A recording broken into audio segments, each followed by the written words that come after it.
Shalom lekulam. My name is Shlomo Shefer. I am the Rabbi campus in Bar-Ilan University during the last 30 years. And I'm happy to be with you, to learn from you. And on Wednesday, I will tell you about my work.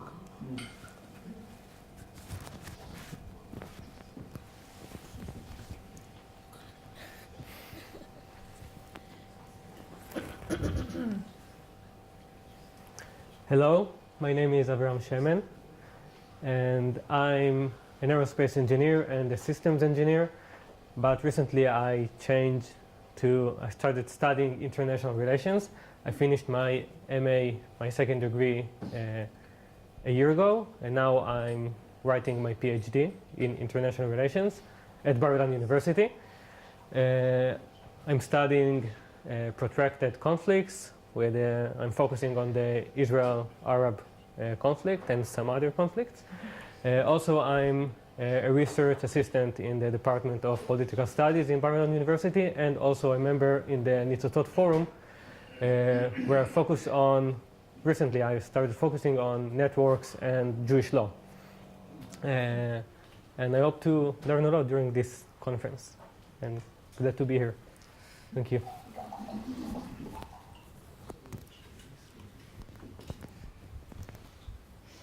I don't know what to do here.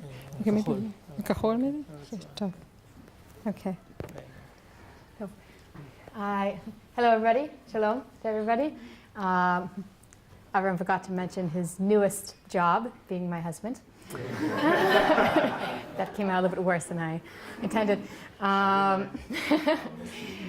Newest. I don't know. Okay. My name. What? Oh yeah, it's 11 months today. Still counting the months. My name is Elissa. You all probably know me by now. I also don't know how I found you. No, I do. But I'm really glad that you all could come. I'm really glad that we have such a diverse group and so many very interesting people with very interesting backgrounds. And what's amazing in this group is that we have people who have been to Israel, give or take 35 times. We have people who, this is their first trip coming to Israel, and we have the whole range of people who are connected to this place, and I think we'll really gain a lot from seeing people's first experiences versus a new type of repeated experience, let's say here. And I guess like a lot of people here, I don't necessarily wear lots of hats, but I have a lot of scarves that I wear. And I'm also a doctoral student at Bar-Ilan, studying medical ethics, basically religious medical ethics. I focus on halachic, which is Jewish law, but also have some background in Roman Catholic and some other forms of medical ethics.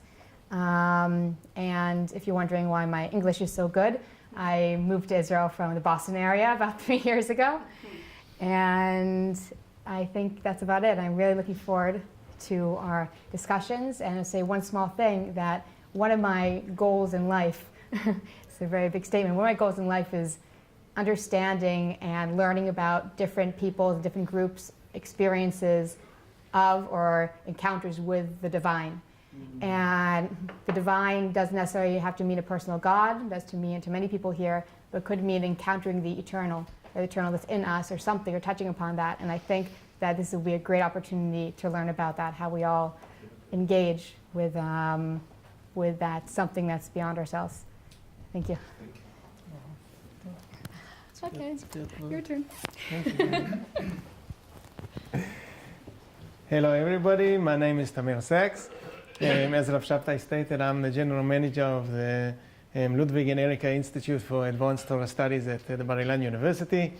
I want to take this opportunity and welcome everybody, if it's your first time or your 35th time or whatever, to Israel and obviously to Tel Aviv and to the Bar-Ilan University. And also want to wish everybody and wish all of us basically a successful conference or kolekeu. And thank you. Good luck.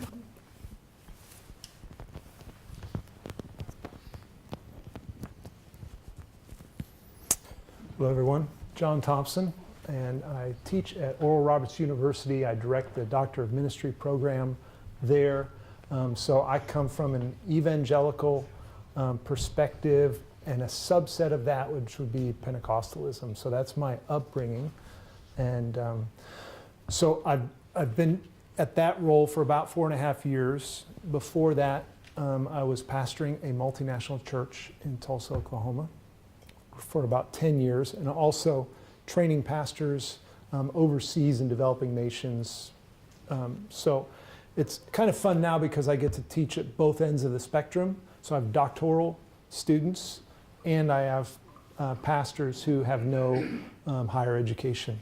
And so that's quite a bit of fun. Right now I'm working on developing a study abroad program for our university in the Balkans. We're going to be taking students for a semester to Bulgaria. And in that region, they're going to be exposed to different faith streams within Christianity: Orthodox, Catholic, Protestant, Pentecostal, and also be exposed to different religions with Islam and Judaism. So it's an opportunity to really design a program for our students to look at how that's created conflict in the past, and how it's also been an opportunity for convergence, and how can our students really be, as Jesus said, blessed are the peacemakers, for they will be called sons of God. And so how to really live in a pluralistic world, which for many of our students will be something that they have not grown up in. You know, Tulsa, Oklahoma is in the heartland of the United States, and so it's much more of a Protestant-oriented cultural region of the United States. And so I'm looking forward to developing that kind of experience for our students. I'm really excited to be here with you all and to get to know you, get to hear from your experiences, to explore this idea of religion in a secular environment, in academia. And so it's a pleasure to be here with all of you.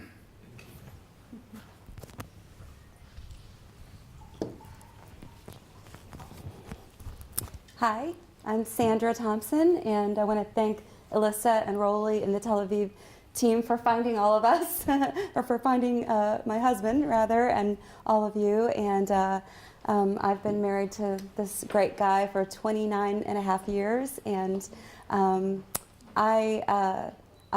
not in academia, but I'm the founder and president of a research company called Big Bang, and if you want to talk to me about that later, we can have a fun conversation. And I work in legal research and consumer research, so opinion research. And I am looking so forward to hearing all of your opinions, your experiences, and to seeing what great solutions you all come up with. Thank you for letting me be here.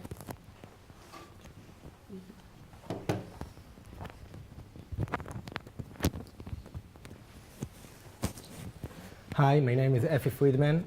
For many years I learned in a rabbinical college, which we call yeshiva, ultra-orthodox yeshiva. Then I decided to do two things actually. One is to make a living, so I started in academia to learn economics and business management. And second is to teach in other rabbinical college. I succeeded much more in the second business, so I stayed there. I bit or whatever. And then when I started to work in another organization, which is semi-academic, because it works off campus, and when you said before that you would like to make your church with the pastorship mandatory, for my experience in the last 6-7 years, you rather not. Because I'm teaching in both of mandatory and voluntary, and telling you the voluntary works much better. And then I realized I'm missing actually something, and this actually was to learn communication. So I went back in college, back in university, in academia, and I started to learn communication, and in Bar-Ilan University it goes with political science.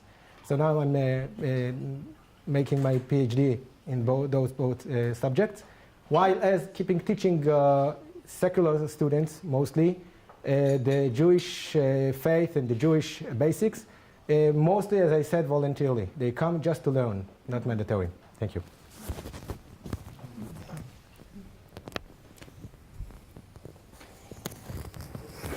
Thank you. Don't be shy. Okay. Hi, I'm Ricardo. I was born and raised in Brazil, and I came to Israel about 7 years ago, a little more. Okay. Louder.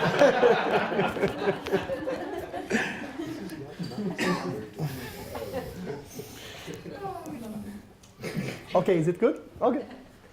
So I came to Israel originally to undergo a classical rabbinical study program, which I did for 5 years and a half. And then I continued with my academical studies, and I did an MA, and currently I'm on the end of my PhD in classics. I'm doing actually ancient philosophy. I'm writing on Aristotle's emotions, imagination, fantasia, and rhetoric.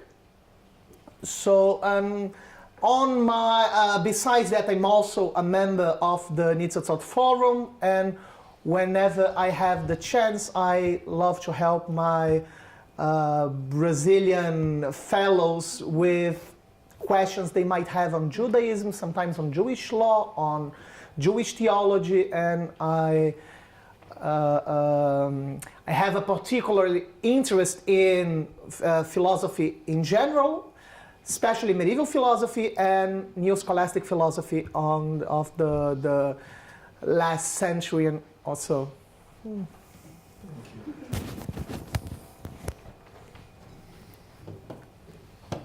This is impossible. Oh.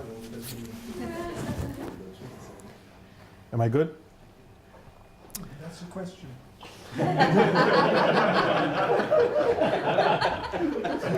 I always have Rav Shabtai and Shpel would catch me on. I'm Rudy. I'm an historian of science, and I do what Rav Shabtai tells me. And I just want to take this opportunity to try and answer the question about how we found you. I was hoping, and it's been vindicated, that by the time you get to me, even before you get to Professor Underwood, that question would be answered, and for me at least, it is answered. Because Rav Shabtai likes giving us impossible tasks. And as Boches, Jorge Luis Boches likes to say, not the simple kind of impossible that's just undoable. No, no, no, no. He likes to give us things that are impossible in any universe. So there was this challenge a year ago to have the kind of multiple religion workshop, and the task was to do it in a way that Rav Shabtai would be satisfied with it. So I get a series of phone calls and conversations, and one of them was, okay, so I want a group of people who actually need to deal with hearts and minds, that take that responsibility. And I said, okay, fine, so that's who I'm looking for. And then the next conversation was, no, but they actually need to work with people in a capacity, in a university. And they have to be people that I would enjoy speaking with. and then the next conversation is, and they have to like proven to have actually done something with their life. And then the list gets longer and longer. And so basically we winnowed out 6 billion people, and here we are. But I think I'm pretty happy with where we got. Again, Rav Shabtai always has the next challenge, though.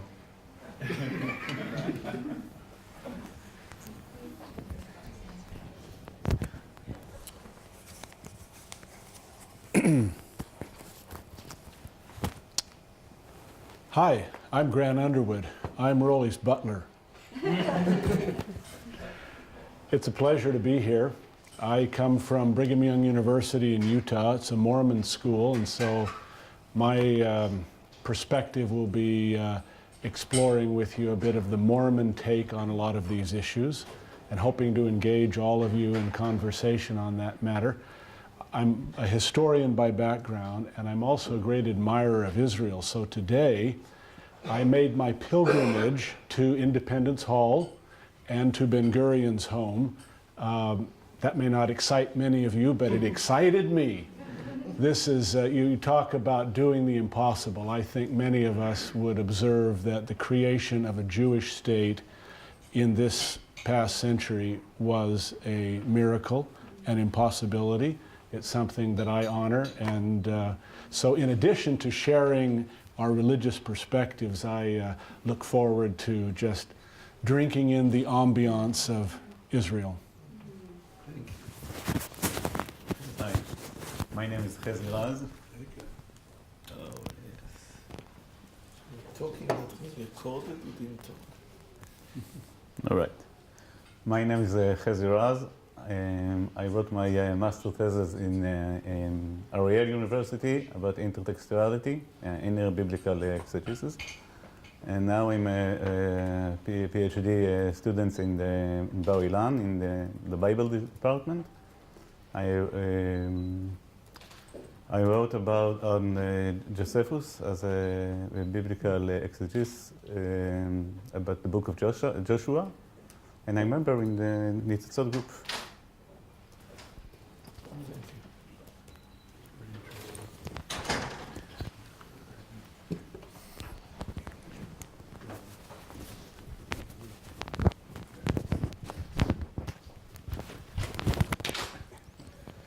It's an IQ test that I failed.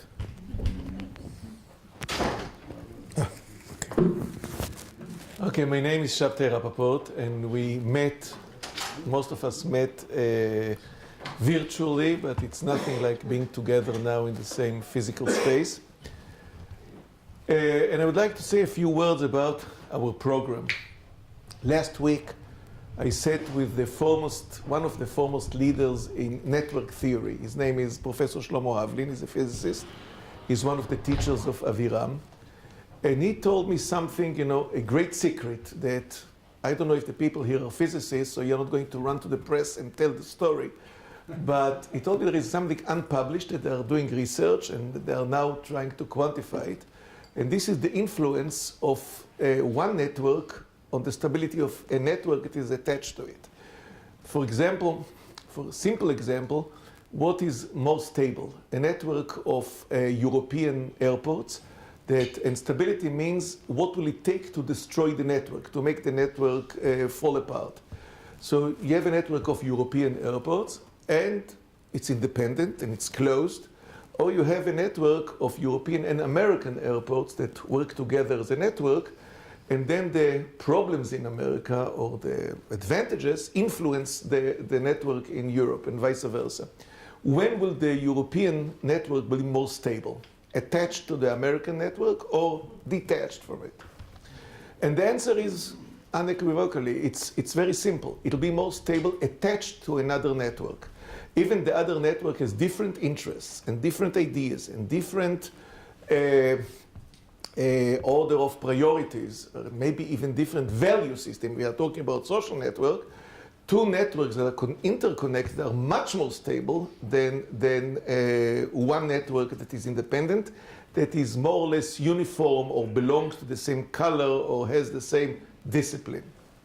And for me, this was an eye-opener. Before this, we discussed it for another purpose, for another conference that we'll have, but this was an eye-opener for this conference. When I made a mistake and read the book that Nikita here recommended, it was very challenging experience. And you see something very interesting. Whenever a religion feels comfortable, it falls down. The moment of the fall is immediately when it feels comfortable. Immediately could be 100 years, but in the religion terms, it's a long time. When the religion feels comfortable, then corruption sets in, and then people, the orthodoxy becomes the private latifunda of the privileged, and they don't allow any changes because they're afraid for their status, and the whole thing falls apart. So then something else comes, there is a revolution, something else comes, more accommodating, less conservative, and it also collapses because people say it's not serious enough. So we go back to the orthodoxy, and then orthodoxy comes in, and the story goes on. So it was very disturbing picture, like a no hope, no will. Are you resisting any change, and you keep your own, and you go into corruption and abuse whatever terrible things that happen, or you open up for people and then you expose yourself as not serious, as not real, not heavyweight. And there is no solution. I think the only solution is to listen. Because I think what happens is that people that, like us, that are teaching religion and talking about religion, we simply talk too much. We are supposed to have all the solutions, and we're supposed to have good solutions. And if someone asks something, that someone is lost, we are the guide to the perplexed. We are the people that have to help the perplexed. No, we are not. We are, I think, we are more confused than anyone else. I'm at least more confused than anyone else. And the only hope is to listen, to be able to listen. And thank you, Rachel, for the article, beautiful article about the art of listening. And listening could be many things. It could be a favor to the person that talks, that you listen to, you hear him, as your article said. But it's very important for ourselves to listen and try to make a new network outside of our network that will help us make our network stable. And stable means a stable network is not a network that nothing happens to. It's stable in the sense that the church is stable. Stable means things can collapse, nodes can collapse, but the network stays. The network stays and endures and can correct itself, it can fix itself. This, I think, is a tremendous challenge. And we'll try to listen to each other. And so many interesting people here that we could, at least I could sit and listen the whole day to what people have to say, such rich experience and interesting experience. I think it's going to be a great pleasure and also a tremendous, it's going to be a very enriching experience. And what I hope that after we finish here, we'll decide, we did not listen enough, we have to go on we have to go maintain our new network of networks, and we have to go on listening to each other. So the structure will be that we all wish to listen, but someone has to talk, otherwise what should listen to?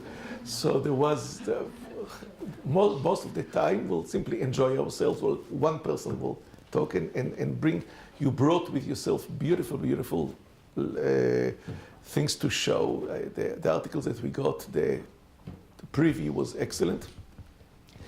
And I really hope that we'll finish unhappy and with a taste of more.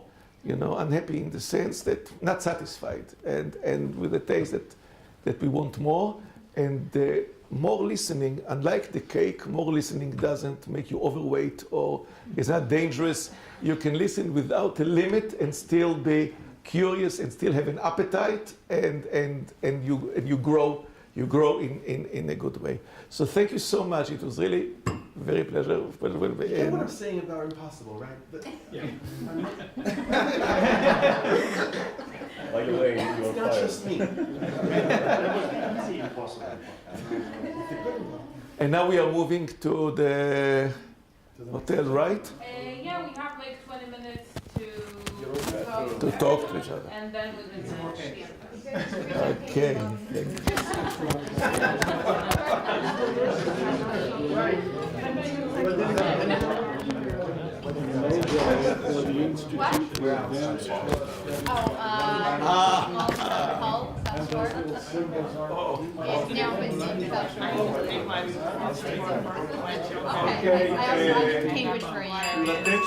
Your attention for a second. Grant here asked what is the symbol logo of Nitzotzot. So I'll tell you what Nitzotzot is, what the idea is. Rolly is not here, so he could not protest. But you have to put on the mic. No. It's off the record.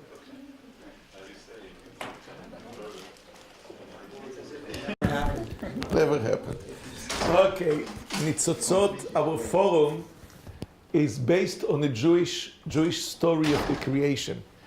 Actually, what we are trying to do is to develop language that could unify people from various networks of various origins and various denominations, religions, whatever you say. And the way to find one language, we have two ways. One way is